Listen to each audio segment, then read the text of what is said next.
Boa noite, vou ser breve, porque tem muita gente para falar ainda, e no final já vamos distribuir aqui a primeira missão para ver se essa plataforma está funcionando mesmo. Bom, eu vou resumir aqui, eu quero iniciar dizendo da nossa viagem nos Estados Unidos, e tem a ver com o que a gente está trazendo aqui. Cheguei agora há pouco, tive um problema, tive voo cancelado, cheguei hoje, já vim diretamente para cá, e foi um sucesso absoluto a nossa missão lá. Para vocês terem uma ideia, já que a gente está falando de rede social, os vídeos que eu publiquei junto com o Pedro Sky, Jandira e o Pedro Campos, nossos vídeos atingiram, somando todas as redes, 30 milhões de visualizações. Eu, inclusive, ia citar... Eu ia dizer, eu vim preparado para falar 20 milhões, aí dei uma conferida ali nas redes antes de subir aqui, são 30 milhões. Mas vocês se perguntaram o porquê desse sucesso? Normalmente, missão oficial, a gente inclusive comentava isso, os Pedros e a Jandira, a gente comentava, sempre que a gente vai para alguma missão oficial, o engajamento nas redes morre. Então, a gente já tinha se preparado para ficar uma semana praticamente sem engajamento. Foi o contrário. Mas o porquê disso? Não foi porque a gente divulgou uma missão. Não foi porque a gente entrou na rede social com um monte de documento, com fala técnica, de terno e gravata, todo engessado, falando o que a gente foi fazer lá. Porque a massa, o povo trabalhador, o povão, porque quem define a eleição é povo, não somos nós aqui, não é meia dúzia que acha que decide o futuro do Brasil em escritório com ar-condicionadão, é a massa. Essas pessoas entenderam o que a gente foi fazer lá. Mas eles entenderam porque nós comunicamos na linguagem deles. E, principalmente, eu criei... Alguém falou, que acho que foi o Pedro, não me recordo quem, falou sobre criar uma novela, né? Uma narrativa, uma história. Eu criei uma história.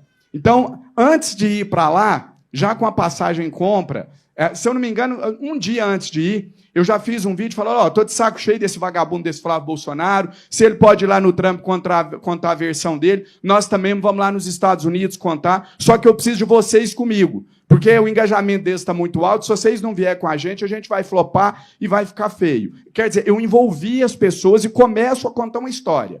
E aí eu vou contando, estamos a caminho, estou chegando, aconteceu isso, teve um imprevisto.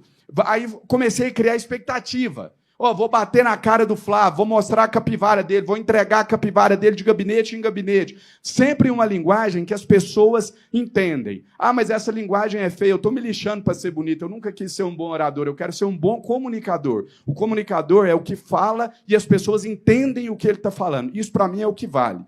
E aí a gente foi criando toda a narrativa, toda a história, e depois um desfecho final, um arremate, mostrando, conseguimos o nosso objetivo, mostramos para as autoridades quem é Flávio Bolsonaro e etc. Ou seja, foi muito menos o fato e muito mais a forma como foi contada. O lado de lá contou uma história tentando ridicularizar. Olha, viraram meme, não foram recebidos, ficaram no porão da Casa Branca. Só que eles caíram na armadilha que normalmente somos nós que caímos. Eles correram atrás da nossa pauta. Quando eles divulgam que foi um fiasco, eles estão contando que nós fomos lá. E é essa armadilha que eu sempre tento fazer para eles. Eu não respondo às acusações deles. E aí eu quero dar um primeiro conselho aqui para vocês, vamos dizer assim. Nunca respondam aos ataques. Nunca. E essa é a missão mais difícil. Eu confesso que eu falo isso, mas quando é comigo, eu tenho que pensar muito, eu tenho que respirar fundo. É muito difícil seguir essa de não responder. Porque é totalmente contraintuitivo. Como que alguém está falando uma coisa sobre você que não é verdade, está te acusando de um crime, está fazendo uma fake news, e você friamente não vai reagir, não vai responder? Eu sei que é difícil, mas a gente precisa ter um sangue frio para não responder. Eu sou vítima de fake news todos os dias, todos os dias. Semana passada, agora, um mês atrás, criaram uma história, eu sou advogado, criaram uma história que eu fui expulso da OAB. Não fui expulso. Aí liguei para o presidente, falei, tem alguma coisa? Eu falei, não, nada, está tudo normal, sua OAB tá... Eu não vou responder, eu não vou para lá. Por quê? Quando você responde uma fake news, só tem 2 cenários possíveis. No melhor dos cenários, você vai empatar. Então, eu vou provar que eu não fui, que eu sou advogado. Ok, esse é o melhor. No pior, eu perco, porque algumas pessoas podem acreditar. Vai ficar aquela história mal resolvida. Mas não existe um cenário onde eu ganho. Quando eu ganho, que é provando que era uma fake news, também eu perdi, que eu ajudei a propagar aquela história. Eu vou citar 2 exemplos aqui rapidinho. Início da campanha do presidente Lula, lá em São Paulo, inclusive, estava o Boulos e mais vários companheiros que aqui estão, lá no Anhangambaú, e a gente termina o evento, pegaram um recorte pequenininho lá do presidente Lula, tiraram totalmente de contexto. Acho que a maioria que nem vai lembrar disso, tanto que a gente conseguiu abafar. E começou a viralizar nas redes sociais uma fala que se sugeriria que o presidente tinha estimulado a violência contra as mulheres, que ele teria falado, de alguma maneira lá, que estimulava os maridos a baterem nas mulheres e etc. E aí a gente reuniu, vamos responder. Eu falei, não, nós não vamos responder. Nós vamos desviar o foco. E desviar o foco, gente, não é mentir, não. É você contar uma outra história, com uma outra visão. Por exemplo, quando eu digo que foi um sucesso, que eu levei a capivara do Flávio Bolsonaro, e o lado de lá fala que nós não fomos recebidos, que nós fomos ridicularizados, que viramos meme. Nenhum lado está mentindo, são pontos de vista. Você pode enxergar que a missão foi um fiasco, você pode enxergar que foi um sucesso, é subjetivo. É o que a gente faz para desviar o foco. Não é mentir, não é criar fake news, é contar a sua versão dos fatos. E aí, o que eu fiz à época? Eu tinha um celular que me foi passado por uma pessoa que coordenou a campanha do Bolsonaro em 2018 e que era, então, meu aliado. E nesse celular tinha conteúdos do celular do Bebiano, imagens de bastidores que ninguém nunca tinha visto. Então, eu tinha mesmo esse conteúdo. Eu fui na rede social e falei, olha, recebi os conteúdos do celular do Bebiano e vou soltar a qualquer momento. E isso tomou conta da internet, desviou o foco de lá, eles tremeram tudo. Não era uma mentira, eu tinha o conteúdo. O conteúdo era o Bebiano servindo água para o Bolsonaro, conversa de bastidor, não tinha nada demais. Mas eu não falei que tinha algo demais, eles deduziram isso, que eles deviam, né? E se quem não deve não teme, quem deve teme. E para finalizar, uma segunda história também com o mesmo objetivo. Bolsonaro deu uma coletiva lá no Palácio do Planalto, gritou, xingou, foi naquela que ele estava com o Datena, o Gustavo Lima, o Leonardo, e aí começou a ofender o Lula, e na tentativa de desqualificar o presidente, ele, e aqui com todo o respeito que eu tenho ao Zé Dirceu, a história dele, a tudo que ele fez, ao que ele representou e continua representando para o Partido dos Trabalhadores e para a esquerda desse país, mas dentro daquele contexto, da maneira que foi colocado, eles quiseram linkar o Zé como um símbolo de corrupção para dizer, olha, o Lula vai nomear corruptos como ministro. Eu não vou entrar na defesa do Zé, dizer se é, se não vou entrar na pauta deles. Eu mudei a pauta. Eu estava num hotel, liguei para os meus assessores e falei, imprime para mim, acha aí no Google as imagens do Lula, do Bolsonaro com o Collor, imprime colorido para aparecer foto. Me entregaram em 5 minutos, eu abri uma live, falei, urgente, consegui aqui exclusiva as fotos que comprovam a ligação do Bolsonaro com o Collor, tá aqui as fotos, e se o Bolsonaro for reeleito presidente, ele poderá nomear o Collor ministro. E poderia mesmo, não tem nada que impediu. O Collor estava com os direitos políticos dele ativos, ele poderia ser nomeado, então não era uma mentira. O caso deles é uma mentira, porque eles não falaram que poderia nomear. Eles afirmam que vai nomear. Então, a narrativa é olhares diferentes sobre uma situação que é subjetiva. E o segundo ponto que eu separei aqui, agora para finalizar. Entendam uma coisa, vocês são a estrela da rede de vocês. Jonas, mas eu tenho 500 seguidores, como que eu sou a estrela da minha rede? O Lula tem 12 milhões. Sim, quem quer saber o que o Lula faz, segue a rede dele. Se eu estou seguindo você que tem 500 seguidores, eu quero saber o que você faz. Eu quero ver você comunicar comigo. Então, muito mais do que pegar um vídeo pronto que o presidente publicou na rede dele e jogar no seu, porque o algoritmo vai ver como conteúdo repetido e não vai entregar, dê o seu toque, faça a sua fala, faça o seu story.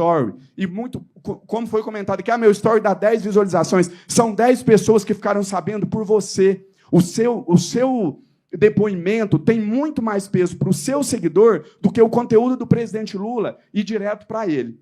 E saiba o público que você está falando. Eu estou pegando esses pontos aqui porque tem outros mais importantes, mas que já foi falado aqui. Primeira coisa, quando você vai fazer uma fala em qualquer... A fala não, em qualquer relação da vida.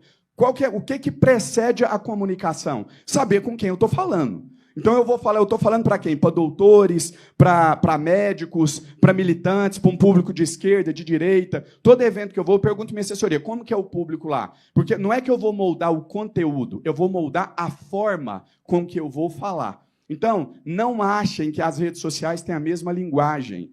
Não simplesmente... Eu estou dizendo aqui agora para os porta-vozes, não estou dizendo para eleitor comum, estou dizendo para pessoas que estão no exército para ser soldado do presidente Lula nas eleições. Então, demanda um pouquinho mais de esforço. Mas não é o mesmo conteúdo. A linguagem do Facebook é uma, a do Instagram é outra, a do X é outra. Então, a do TikTok é outra. Então, tentar personalizar, dentro do que for possível, a comunicação de acordo com cada rede. Lembrem de uma coisa. Razão não ganha eleição. nunca ganhou e nunca ganhará. O Lula foi o que mais entregou, ele foi o que mais transformou o país, ele foi o que melhorou a renda das pessoas. Isso não ganha eleição. Então, isso não serve para nada?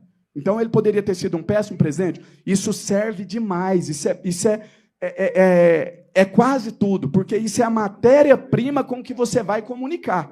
Nós só vamos ter uma comunicação efetiva porque nós temos um presidente que é o maior líder popular da história desse país, porque nós temos números para apresentar, mas esses números sozinhos não significam nada. Se as pessoas comparassem, se as pessoas usassem a razão para votar, a gente não precisaria nem estar fazendo esse evento aqui, a gente não precisaria de porta-vozes. O Lula se reelegeria sozinho, automaticamente.